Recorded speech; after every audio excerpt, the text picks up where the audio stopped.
Hii ni habari mbaya sana kwa watu ambao wana tatizo la asidi na wale watu ambao wanakuwa wanatumia antacid kwa muda mrefu. Wagonjwa wa tatizo la asidi au reflux acid wamekuwa wanatumia antacid muda mrefu sana bila kujua madhara ambayo huweza kutokea huko mbele. Antacid kazi yake kubwa ni kupunguza uzalishwaji wa asidi tumboni. Lakini hebu tuangalie asidi hii inapokuwa imepungua kwenye tumbo, nini kinatokea? Kumbuka asidi kazi yake kubwa pia ni kuvunja vyakula vya protein.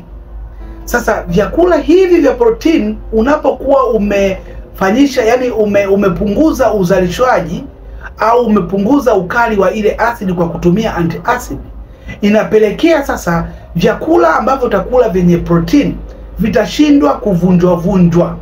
Sasa vinapokuwa vinashindwa kuvunjwa, nini kinatokea? Chakula kinapitiliza na kwenda chakula hicho ambacho cha protein, kwa sababu hakijavunjwa, kitapitiliza na kwenda katika utumbo mpana.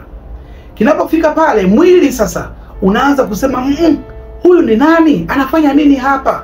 Mwili unatuma bakteria wazuri, wanaenda kwa wingi sana pale kwenda kuvamia ile sehemu kwenye hicho chakula cha protein ambacho kimekaa hiyo sehemu, kwa ajili ya kufanyaje? Kukiondoa.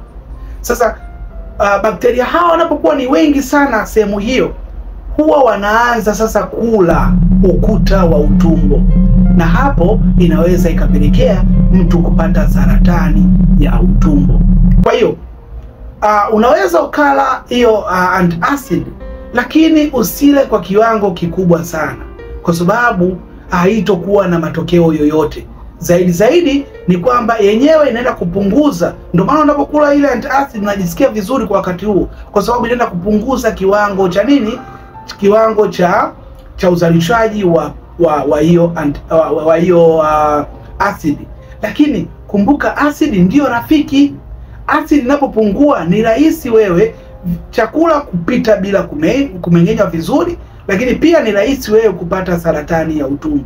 Kwa hiyo wingi wa asidi kwenye tumbo ndio uimara wa tumbo lako. Kwa hiyo tumbo likiwa halina asidi ya kutosha, ina maana ni matatizo ambayo unatengeneza hapo baadaye. Kwa hiyo ni muhimu sana tumbo letu likabaki na asidi ya kutosha kwa ajili ya kufanya kazi yake.